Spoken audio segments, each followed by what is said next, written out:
Alice's Adventures in Wonderland by Lewis Carroll. First published in 1865. Performed, arranged, and edited by A.J. Kingston. Chapter 1. Down the Rabbit Hole. Alice was beginning to get very tired of sitting by her sister on the bank, and of having nothing to do. Once or twice she had peeped into the book her sister was reading, but it had no pictures or conversations in it. And what is the use of a book, thought Alice, without pictures or conversations?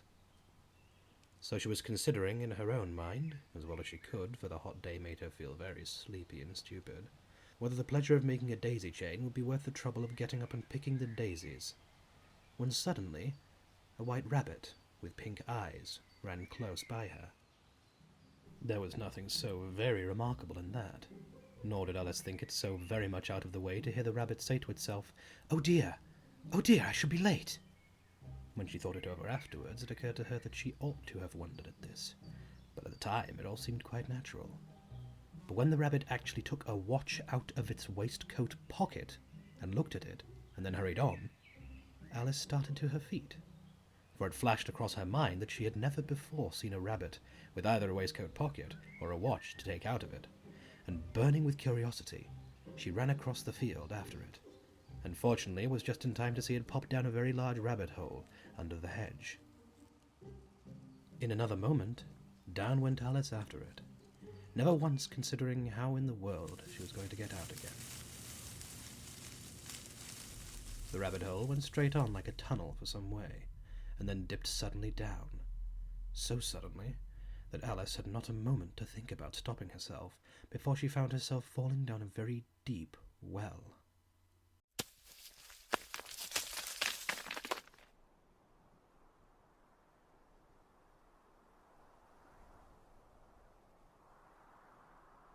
Either the well was very deep or she fell very slowly, for she had plenty of time as she went down to look about her and to wonder what was going to happen next. First she tried to look down and make out what she was coming to, but it was too dark to see anything. Then she looked at the sides of the well, and discovered that they were filled with cupboards and bookshelves. Here and there she saw maps and pictures hung upon pegs. She took down a jar from one of the shelves as she passed. It was labelled Orange Marmalade, but to her great disappointment it was empty. She did not like to drop the jar for fear of killing somebody underneath, so managed to put it into one of the cupboards as she fell past it.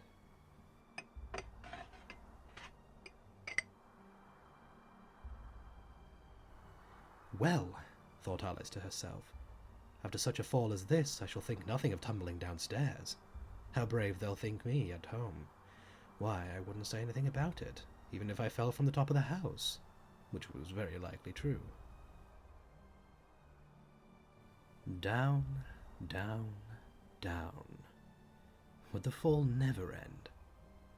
I wonder how many miles I've fallen by this time, she said aloud. I must be getting somewhere near the center of the earth. Let me see, that would be 4,000 miles down, I think. For you see, Alice had learned several things of this sort in her lessons in the schoolroom, and though this was not a very good opportunity for showing off her knowledge, as there was no one to listen to her, still it was good practice to say it over. Yes, that's about the right distance. But then I wonder what latitude or longitude I've got to. Alice had no idea what latitude was, or longitude either, but thought they were nice grand words to say. Presently she began again. I wonder if I shall fall right through the earth. How funny it'll seem for me to come out among the people who walk with their heads downwards. The antipathies, I think. She was rather glad there was no one listening this time, as it didn't sound at all like the right word. But I shall have to ask them what the name of the country is. You know. Please, ma'am, is this New Zealand or Australia? And she tried to curtsy as she spoke. Fancy curtsying as you're falling through the air. Do you think you can manage it?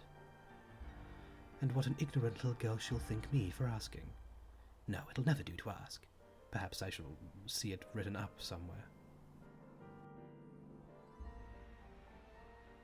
Down, down, down. There was nothing else to do, so Alice soon began talking again. "Dinah'll miss me very much tonight, I should think." Dinah was the cat. "I hope they'll remember her saucer of milk for tea time. Dinah, my dear, I wish you were down here with me.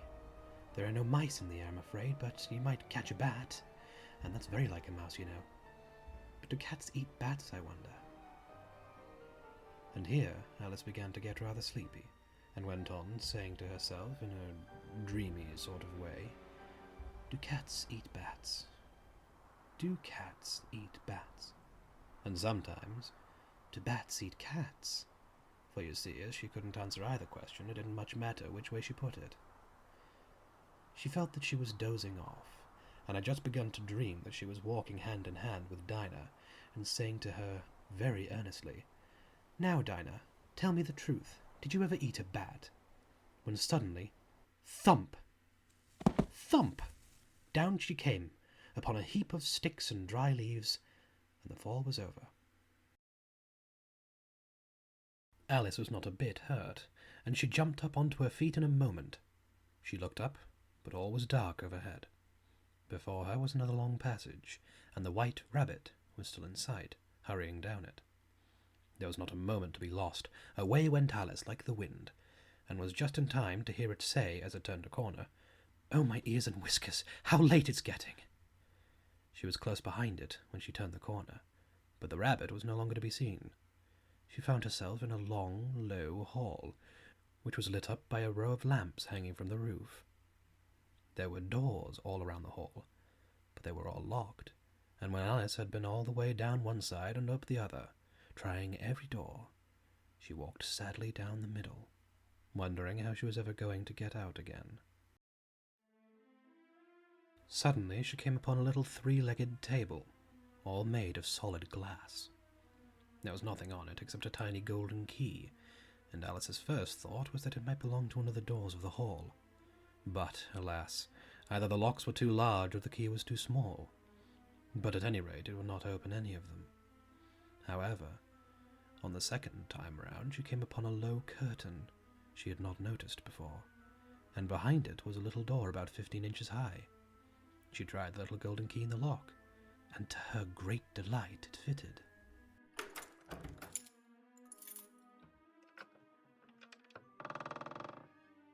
Alice opened the little door, and found that it led to a small passage, not much larger than a rat hole. She knelt down and looked along the passage into the loveliest garden you ever saw. How she longed to get out of that dark hall and wander about among those beds of bright flowers and those cool fountains. But she could not even get her head through the doorway.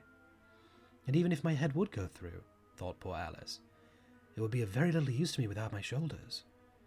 Oh, I wish I could shut up like a telescope. I think I could if only I knew how to begin. For you see, so many out-of-the-way things had happened lately that Alice had begun to think that very few things indeed were really impossible.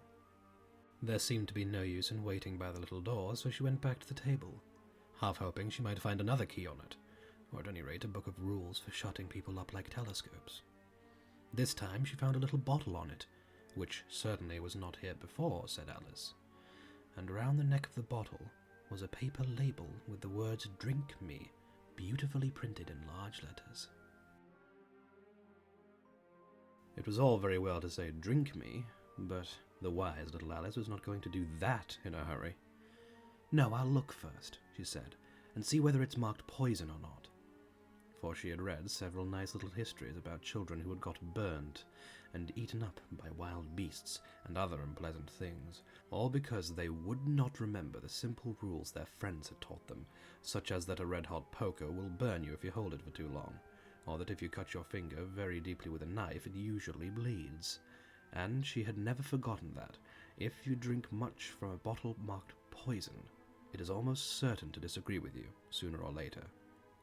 However, this bottle was not marked poison, so Alice ventured to taste it, and finding it very nice. It had, in fact, a sort of mixed flavour of cherry tart, custard, pineapple, roast turkey, toffee, and hot buttered toast. She very soon finished it off. "What a curious feeling," said Alice.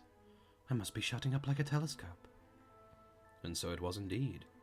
She was now only 10 inches high, and her face brightened up at the thought that she was now the right size for going through the little door into that lovely garden. First, however, she waited for a few minutes to see if she was going to shrink any further. She felt a little nervous about this. "For it might end, you know," said Alice to herself, "in my going out altogether like a candle. I wonder what I should be like then." And she tried to fancy what the flame of a candle is like after the candle is blown out, for she could not remember ever having seen such a thing. After a while, finding that nothing more was happening, she decided to go on into the garden at once. But alas for poor Alice! When she got to the door, she found that she had forgotten the little golden key, and when she went back to the table for it, she found that she could not possibly reach it. She could see it quite plainly through the glass, and she tried her best to climb up one of the legs of the table, but it was too slippery. And when she had tired herself out with trying, the poor little thing sat down and cried. "Come, there's no use crying like that," said Alice to herself rather sharply. "I advise you to leave off this minute." She generally gave herself very good advice, though she very seldom followed it, and sometimes she scolded herself so severely as to bring tears to her eyes, and once she remembered trying to box her own ears for having cheated herself in a game of croquet she was playing against herself. For this curious child was very fond of pretending to be two people. "But it's no use now," thought poor Alice, "to pretend to be two people. Why, there's hardly even enough of me to make one respectable person." Soon her eye fell upon a little glass box that was lying under the table. She opened it, and found in it a very small cake, on which the words "Eat me" were beautifully marked in currants. "Well, I'll eat it," said Alice, "and if it makes me grow larger I can reach the key. If it makes me grow smaller I can creep under the door. So either way I'll get into the garden, and I don't care which happens." She ate a little bit, and said anxiously to herself, "Which way? Which way?" holding her hand to the top of the head to feel which way it was growing. And she was quite surprised to find that she remained the same size, to be sure. This generally happens when one eats cake, but Alice had got so much in the way of expecting nothing but out-of-the-way things to happen that it seemed quite dull and stupid for life to go on in the common way. So she set to work and very soon finished off the cake.